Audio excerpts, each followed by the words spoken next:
Bienvenidos a nuestra primera enseñanza del programa La Verdad os hará libres. Ahora con la introducción al primer tema, el misterio de la vaca roja.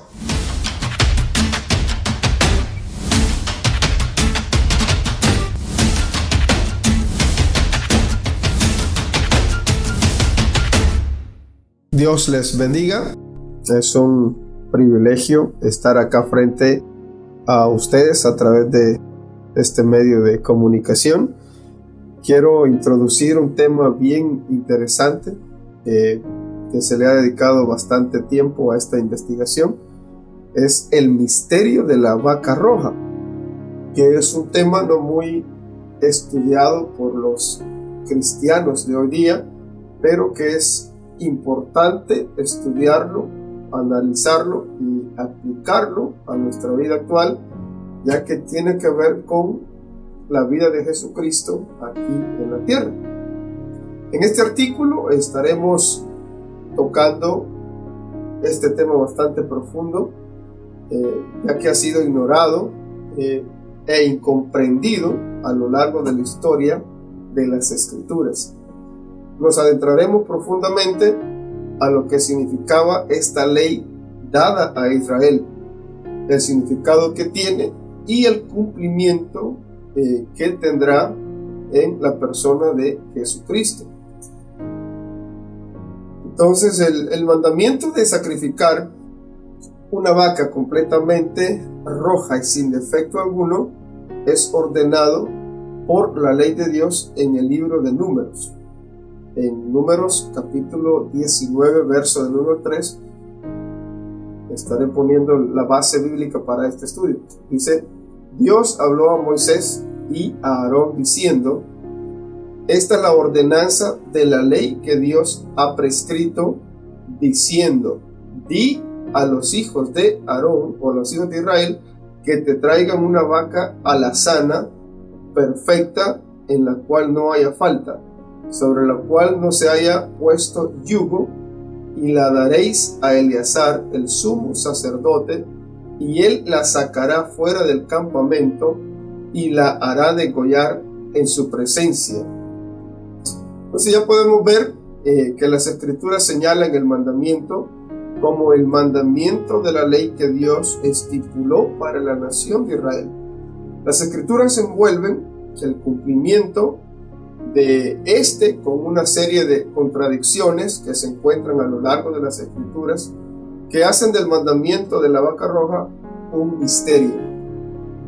En el presente estudio expondremos de una manera sencilla cómo ese mandamiento revela la labor mesiánica de Jesús en Israel, la labor poca entendida hasta el día de hoy. Muy pocas personas entendieron esta labor del Mesías como el sacrificio de la vaca roja, pero que ya la Escritura nos dice básicamente que es una ley que Dios dio a la nación. Tenían que practicarlo, no era un debería, y eso es lo que se va a estar explicando a lo largo de esta introducción que estaré haciendo. Estaré básicamente haciendo una reseña histórica de lo que era este evento, este sacrificio. La vaca roja, o en el hebreo como se llama para adumá, era uno de los elementos esenciales para la purificación del templo sagrado. Este animal es extremadamente raro. Tiene que ser completamente rojo, e incluso sus pelos deben ser rojos completamente, sin excepción, y no tuvo que haber trabajado en toda su vida. Cuando una vaca como esta que estamos describiendo, y como lo dice la Escritura, era encontrada, esta vaca era sacrificada en un lugar cercano al templo. Y quiero explicar de antemano que este sacrificio era uno de los sacrificios que no se realizaba dentro del templo, sino que exclusivamente era sacado de la ciudad de Jerusalén y sacrificado en un lugar específico. Hay otras cosas que estaré tocando más adelante, pero quiero enfatizar que este es el único sacrificio que se realizaba fuera del templo y fuera de la ciudad de Israel.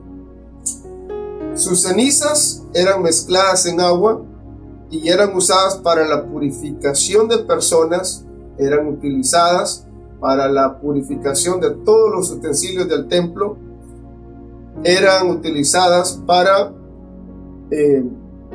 la purificación de aquellas personas que estaban con lepra, para la purificación también de aquellas mujeres que habían culminado con su periodo. Estas aguas o esta ceniza mezclada con agua era utilizado también para esas mismas necesidades. Aquella persona que era salpicada por el agua tendría que pasar por un proceso de purificación y al término del 7º día estaba nuevamente pura. Ahí hay una serie de cosas que se estarán explicando con lo que tiene que ver en relación con los días de la purificación. Todos los sacerdotes levitas y aún el sumo sacerdote tenían que pasar por una serie de ritos de purificación, y estas aguas mezclado con esa ceniza de ese sacrificio servía para la purificación de la misma, porque ellos necesitaban estar puros antes de poder ministrar en el templo de Dios. Entonces ya de por ahí vamos notando la gran importancia que tenía esta vaca roja. El precepto de la vaca roja se encuentra en la categoría de Hukim, en una palabra hebrea que significa preceptos. O sea, las leyes que no somos capaces de entender muchas veces, pero que Dios ya la había establecido como una ley, como un precepto, como un decreto, en la cual es una ordenanza, es un imperativo, y tiene que hacerse de la forma en que Dios se lo dio a Moisés que se hiciera, conforme a cada instrucción detallada que Dios le dio a Moisés. De esa era la forma que tenía que practicarse ese sacrificio y la parte ceremonial de igual manera. Entonces, existen preceptos que cumpliríamos de cualquier manera porque sean básicas de la civilización humana, u otras que no cumpliríamos solos, pero somos capaces de entender un poquito de su inmenso significado. Muchas personas, según la tradición judía, hombres como Salomón, que fue uno de los más sabios que ha existido y no habrá otro como Salomón, dice la tradición que no pudo entender completamente de lo que se trataba este sacrificio. Es decir, que ya en el tiempo del Antiguo Testamento lo hacían porque era una ordenanza, pero que no entendían a profundidad de qué se trataba ese sacrificio. Ahora nosotros en la actualidad, por medio de la tipología del Antiguo Testamento, y debido a que nuestro Jesús el Mesías ya vino, podemos hacer las conexiones debidas que nos conectan con ese sacrificio y el Mesías. Entonces se nos va a hacer más fácil entender ya aplicando las conexiones que vamos a estar haciendo con el Mesías, y se nos va a abrir bastante el entendimiento y vamos a poder valorar el sacrificio que nuestro Señor Jesucristo como Mesías vino a llevar a cabo. Sin embargo, la vaca roja está más allá de nuestra capacidad de comprensión, ya que cumplimos por ser la palabra divina, que con certeza tiene un significado muy especial. Muchos quisieron entender este decreto en la antigüedad, no pudieron. Muchos líderes, pastores, maestros en la actualidad no tocan ese tema debido a que no hay mucha información acerca de ese sacrificio, pero que se estará considerando una investigación bastante responsable que se ha hecho para que usted saque sus conclusiones al final de esta serie de enseñanzas que se estarán presentando. El decreto o mandamiento de la ofrenda de una vaca roja, descrito por la ley de Dios en el capítulo 19 de Números, es clasificado por el judaísmo entre los 613 mandamientos de la ley de Dios como Hukim, es decir, como decretos que tenían que practicarse. Esto quiere decir que es un mandamiento del cual las escrituras no dan casi mucha explicación de su razón de ser, porque ellos lo tomaban como algo que Dios les había instruido, mandado en eso, y que no necesitaban cuestionar, ni necesitaban muchas explicaciones, simplemente porque Dios lo dijo, había que hacerse. Entonces ellos lo tomaban de esa manera según la tradición de los judíos. Entonces es como un decreto que se cumple sin entender. Así lo tomaban ellos, un mandamiento que no necesitaban entenderlo, pero que sí necesitaban llevarlo a cabo, ya que era parte del culto de ellos, y que ese sacrificio, cuando se encontraba una vaca roja, era exclusivamente, como ya se ha mencionado antes, para la purificación, tanto de los utensilios del templo, para el templo mismo y para todas las personas que estaban impuras. Y ya adelante estaré hablando, explicando lo que significaba impuro dentro de la cultura de ellos. Entonces, la tradición oral enseña que ni el rey Salomón pudo entender el porqué de este mandamiento. Eso se habla de la tradición oral de los ancianos del pueblo de Israel. En la historia del pueblo de Israel, hubo solamente 9 vacas rojas que se utilizaron para purificar al pueblo. Eso, según muchos estudiosos de este tema, que no se ponen de acuerdo. Para muchos han sido 7 y para muchos han sido 9. No tenemos un dato específico, pero es lo que se calcula, entre 7 y 9 vacas rojas. No han habido muchas. Según los sabios, la 10ª vaca roja, según los estudios que tenemos hasta ahora, vendrá junto al Mesías. Escuchaba una entrevista con el presidente del Instituto para la Reconstrucción del Tercer Templo de Israel. Él mencionaba que mucho pueblo cristiano está buscando señales, ¿verdad? Señales para ver cuándo Jesús viene otra vez. Mencionan guerras, terremotos, y como los tiempos de Noé, ¿verdad? Así serán los últimos días.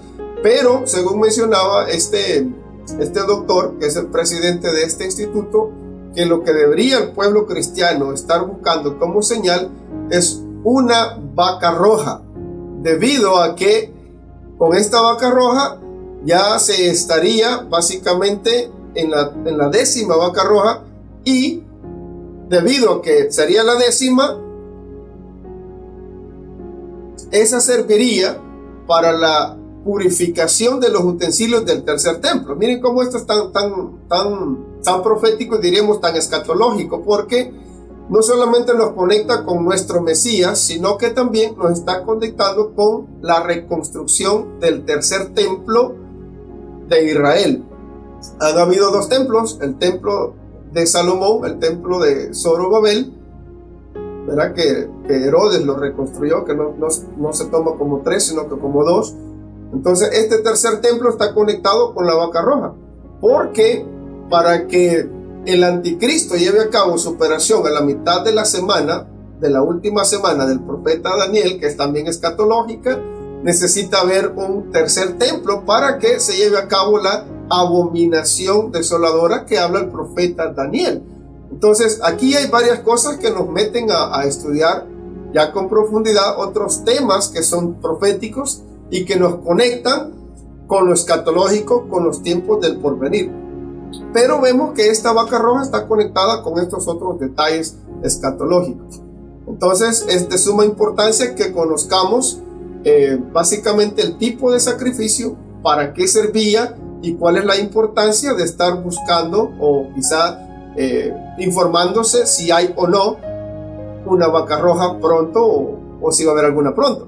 Aunque este doctor, el presidente del Instituto para la Reconstrucción del Tercer Templo, dijo que ya Israel no tiene solamente una, tiene más de 2 vacas rojas que están siendo inspeccionadas para asegurarse de que esta vaca no tenga ningún pelo que no sea de color rojo, porque si encuentran con un pelo que encuentren en la vaca que no sea de color rojo, entonces esa vaca queda descalificada y no puede servir para el sacrificio.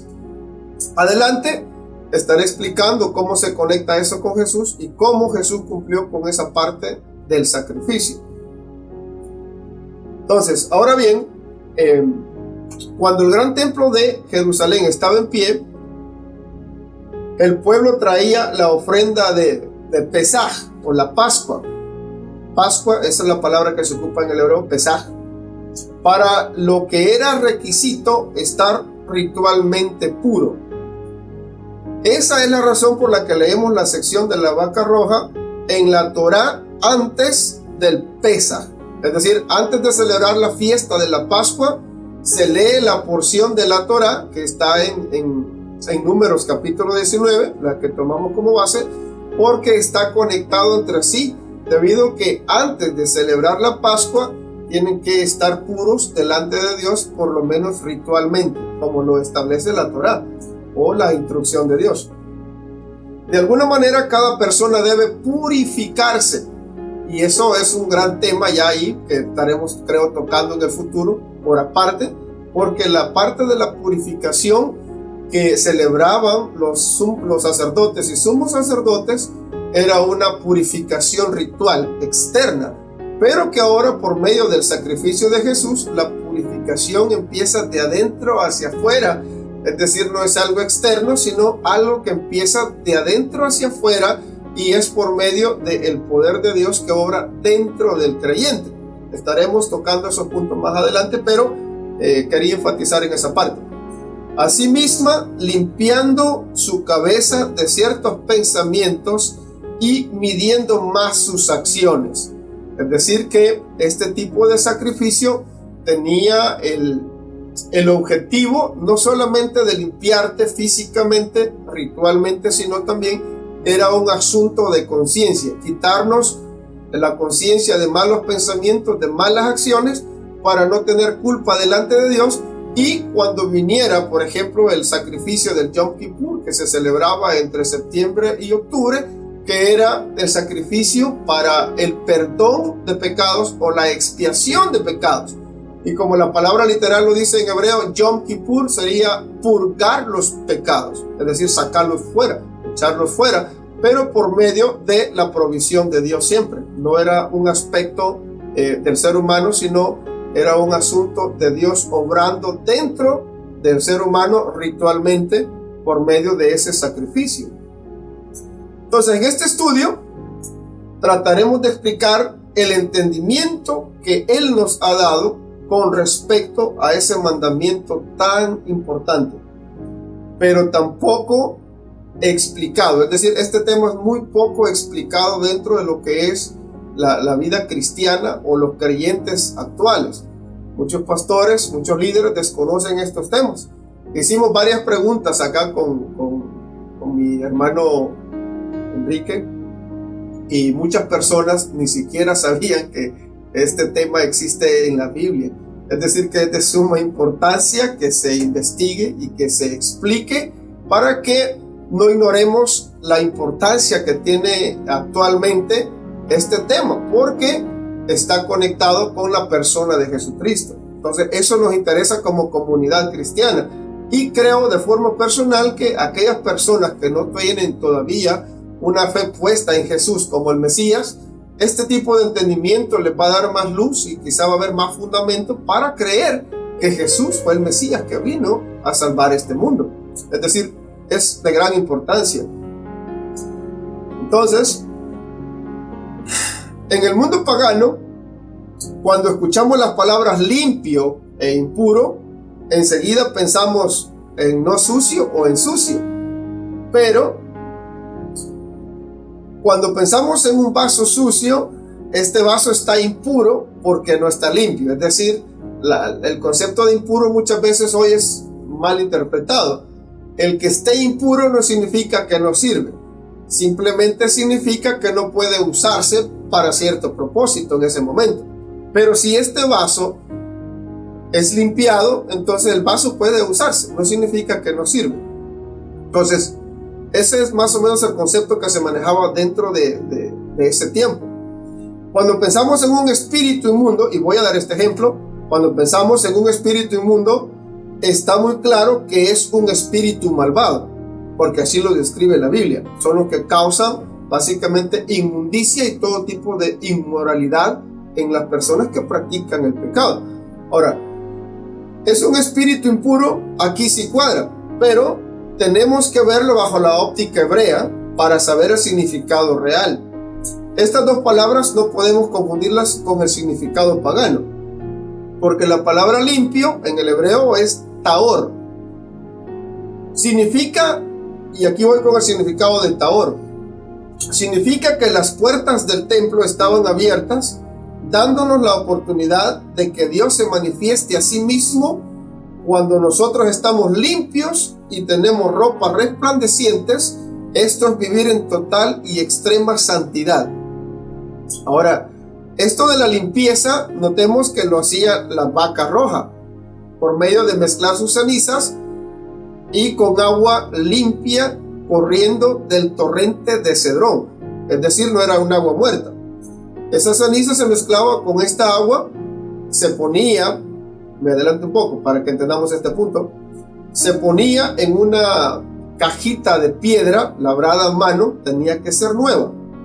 Después de poner esa ceniza mezclada con el agua dentro de esa cajita, después del tercer día podía utilizarse para la purificación de los sacerdotes que ministraban dentro del templo, servía para la purificación de los utensilios y del templo y de los leprosos y de las personas, de las mujeres exclusivamente, que habían culminado con el proceso de su período. Entonces, era una obra típicamente simbólica de lo que Dios estaba haciendo por medio del templo, por medio de su sacrificio, aquellas personas que estaban impuras y que no podían entrar a su presencia a disfrutar de su comunión. Es decir, que el concepto está bien amplio, podemos decir. El concepto de limpio es una limpieza que Dios la lleva a cabo por medio de lo que Él ha establecido para que nosotros seamos limpios y estemos aptos para entrar a su presencia. Eso es el proceso de la purificación. Ahora, ¿qué sucedía cuando un sumo sacerdote o un sacerdote no pasaba por todo el proceso de la purificación ritual? Este sacerdote entraba a la presencia de Dios y Dios literalmente lo mataba dentro del templo. Bien complicado este asunto. No seguir las instrucciones de Dios como son equivale a muerte. Y esto lo vemos también con los hijos de Aarón, Nadab y Abiú, que ellos no tenían la autorización de entrar al lugar santísimo porque no eran sumos sacerdotes, solo Aarón. Entran en una ocasión a ofrecer sacrificio que no les correspondía, entraron ebrios y Dios mató a los dos hijos de Aarón de una vez y por todas. Es decir, que el no seguir las instrucciones del Señor equivale a muerte, porque eso es pecar. El término que se utiliza ahí es sedaká en el hebreo, en el griego es dikaios, que dikaios y tanto dikaios como sedaká implica hacer lo que a Dios le agrada, seguir sus instrucciones, y el no seguirlas equivale a desviarse del propósito de Él, y a eso se le llama pecado, para que nos quede claro el aspecto de estar limpio y por qué es necesario estar limpio para poder servir a Dios. Vamos con la otra palabra, impuro, que sería el contraste. Es todo lo contrario de taor. Es quien no está en el camino correcto, quien no vive en extrema santidad. Esta persona tiene las puertas del templo de Dios cerradas y no tiene acceso a la presencia de Dios. Y es necesario que pase por el proceso de la purificación para que sea limpio y apto para poder entrar a la presencia de Dios y disfrutarlo. Ese es el contraste. Entonces, Dios no está accesible a la persona que no ha pasado por el proceso de purificación. Y ahí la importancia que estaremos haciendo de esa conexión con Jesucristo. Porque, por ejemplo, Romanos 8:28 dice: los que de antes conoció, también los predestinó y también los purificó y también los glorificó. Pero no es una purificación ni una glorificación la cual el ser humano puede llevar a cabo por sí mismo, sino que es por medio de la obra redentora que Jesucristo llevó a cabo en la cruz del Calvario y que está conectado con este sacrificio de la vaca roja, el cual sirve para la purificación de nuestras almas, y Hebreos lo conecta con eso también.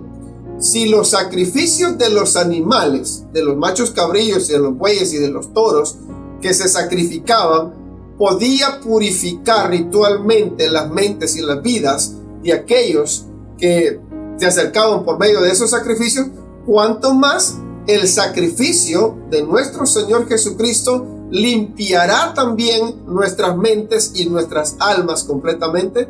Es decir, ese sacrificio es tan importante que tiene que ver con llevarnos a una pureza espiritual por medio de la vida de Jesucristo, que nos purifica, nos hace aptos para poder disfrutar del Señor, y también sirve para quitar toda culpa y condenación de nuestras vidas. Es decir, hay libertad, y eso es lo que trata el programa que estamos aquí desarrollando. El conocer la verdad nos hace libres de la mentira. Tenemos un fundamento bien establecido para creer de lo que Dios trazó desde el principio. Él lo está desarrollando continuamente para que todo aquel que cree en ese plan que Él ha trazado desde el principio, como lo dice Efesios capítulo 1, que nos predestinó.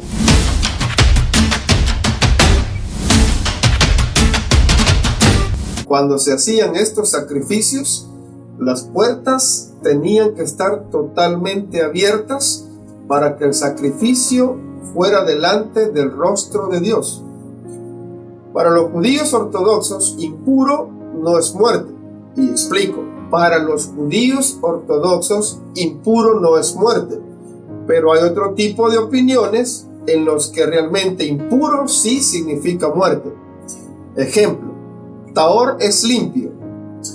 Es decir, las puertas del templo están abiertas para tener acceso a Dios. Eso implica vida eterna, porque en Dios está la vida eterna.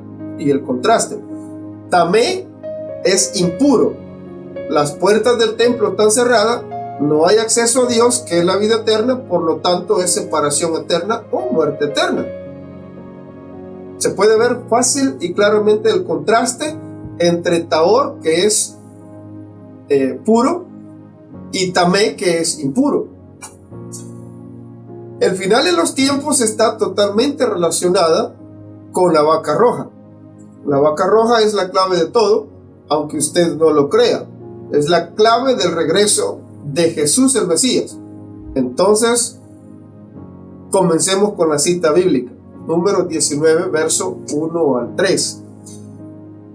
Dios habló a Moisés y a Aarón diciendo: esta es la ordenanza de la ley que Dios ha prescrito, diciendo: di a los hijos de Israel que te traigan una vaca alazana roja, perfecta, en la cual no haya falta, sobre la cual no se haya puesto yugo, y la daréis a Eleazar el sumo sacerdote, y él la sacará fuera del campamento y la hará degollar en su presencia. El sumo sacerdote y los sacerdotes, que eran dos categorías diferentes, el sumo sacerdote, el único que tenía acceso al lugar santísimo, y esto solamente para el día de la fiesta del Yom Kippur, para expiar los pecados de toda la nación. Entonces, esta novilla quedaba descalificada si no era completamente roja.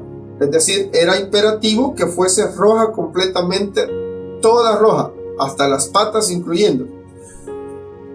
La novilla no podía tener un solo defecto, es decir, tenía que ser perfecta. No podía tener una sola marca porque la descalificaba para el sacrificio.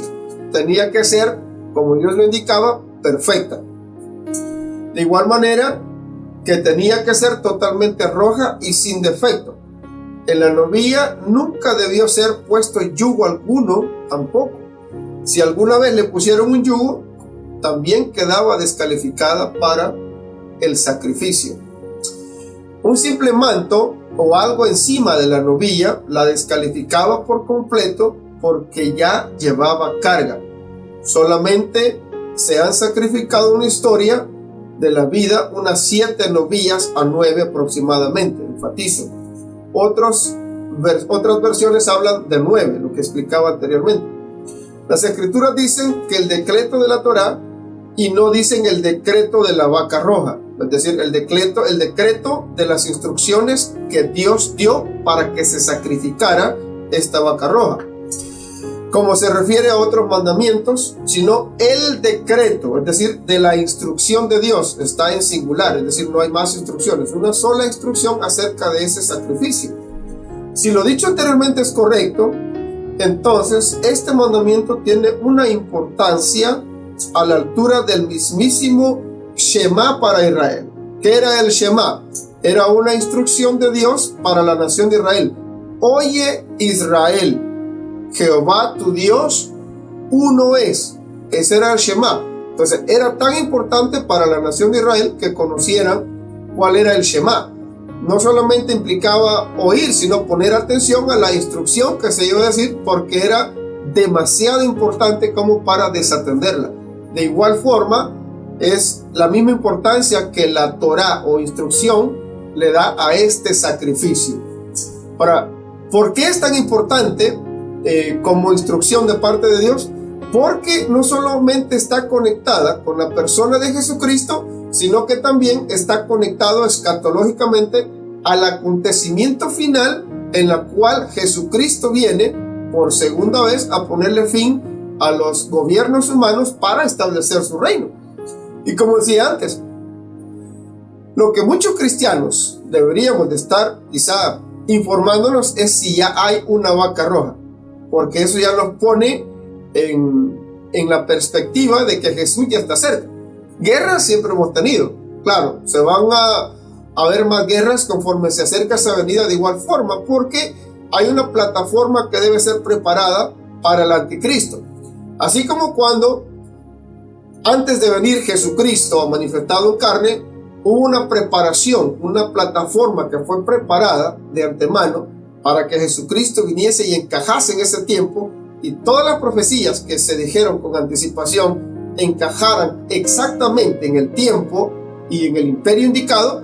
De esa misma forma debe de haber una plataforma preparada para que no solamente, así como Cristo vino ya y entró en escena, tanto en el imperio, todo el lenguaje, la paz romana y otras cosas que podemos mencionar, el anticristo también tiene que entrar en escena para que desarrolle su plan que corresponde a la última semana de las 70 semanas de la profecía de Daniel. Entonces, esta de la vaca roja le pone una pauta, es una guía para que nosotros los creyentes y no creyentes le pongamos atención y le demos una suma importancia si es que ya hay una vaca roja. Y podría decir que sí, como le dijo el presidente del Instituto para la Reconstrucción del Tercer Templo, sí ya tienen una o más de una. Ahora no pueden decir cuántas porque es un secreto de Estado, pero sí, según él, ya hay más de una vaca roja siendo inspeccionada. Entonces eso ya nos dice bastante de la importancia que tiene este sacrificio, no tanto para la nación de Israel, sino también para todo judío ortodoxo que busca ese tipo de señales, porque esto da inicio a otra etapa del tiempo, el cual marca el tiempo escatológico que nos conecta con la venida de Jesucristo. Es bien impresionante. Nehemías capítulo 3 verso 1. Entonces se levantó el sumo sacerdote Eliasib con sus hermanos, los sacerdotes, y edificaron la puerta de las ovejas.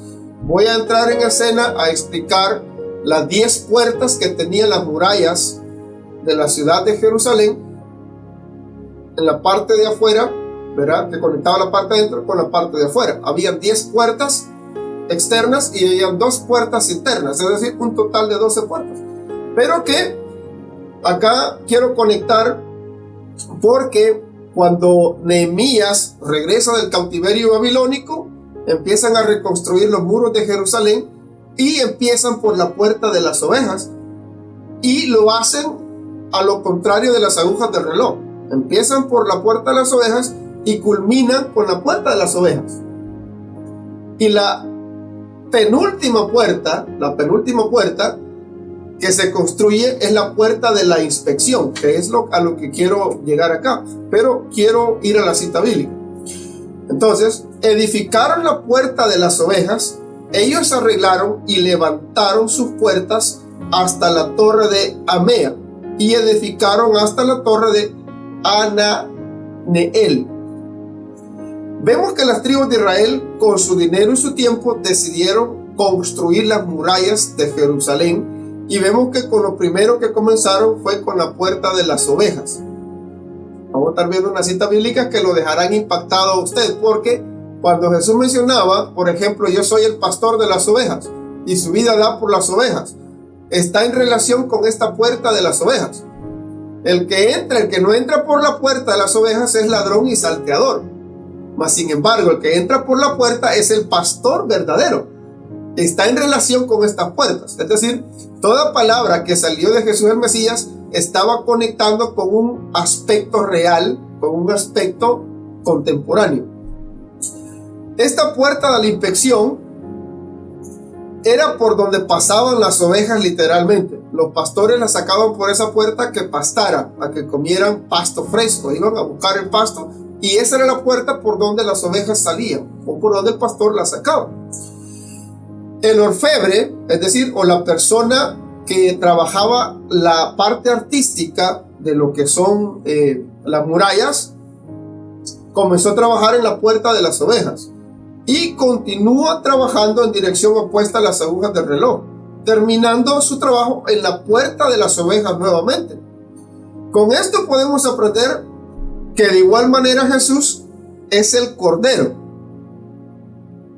Ahí hay una conexión bien importante, que Jesús es el Cordero que fue inspeccionado también y que fue sacado de la ciudad de Jerusalén para sacrificarlo fuera de Jerusalén y fuera de esos muros, y que encaja cabal con el sacrificio de la vaca roja. Ahora, desde el principio comienza con él, con la puerta de las ovejas, y el final termina con la puerta de las ovejas. Esto ya nos conecta con otra cosa. No tenemos tiempo de hablar de esto ahorita exclusivamente. Ahora veamos algo interesante de esta puerta de las ovejas conectado con Jesús. Evangelio de Juan, capítulo 10, verso 7. Volvió pues Jesús a decirles: de cierto os digo. Y ese de cierto os digo es una expresión enfática para llamar la atención del oyente y que pongan atención a lo que se va a decir, porque tiene una gran importancia la conexión que va a hacer Jesús. Jesús en su regreso, por segunda vez al final de los tiempos, antes de establecer su reino, entrará por la puerta de las ovejas, porque Él es el pastor. En Juan capítulo 10, verso 1, dice: de cierto os digo, el que no entra por la puerta en el redil de las ovejas, sino que sube por otra parte, ese es el ladrón y el salteador. Va haciendo sus conexiones. Pregunta: ¿quién es el pastor de las ovejas entonces? El evangelista Juan responde en el capítulo 10, verso 11. Dice Jesús respondiendo: yo soy el buen pastor. El buen pastor su vida da por las ovejas. Y es exactamente lo que hizo. Vamos a descubrir a continuación algo importante proféticamente. La puerta que está antes de la puerta de las ovejas se abrirá y es llamada la puerta de la inspección. Yo creo que vamos a quedarnos hasta acá para seguir con la parte número 2, porque hay más cosas que explicar, pero en el siguiente programa, en la siguiente enseñanza, seguiremos con la explicación de estos tópicos para después hacer las conexiones necesarias que nos conectan con nuestro Mesías. Así que no se pierda el siguiente programa, porque esto se va a poner más interesante. Dios les bendiga.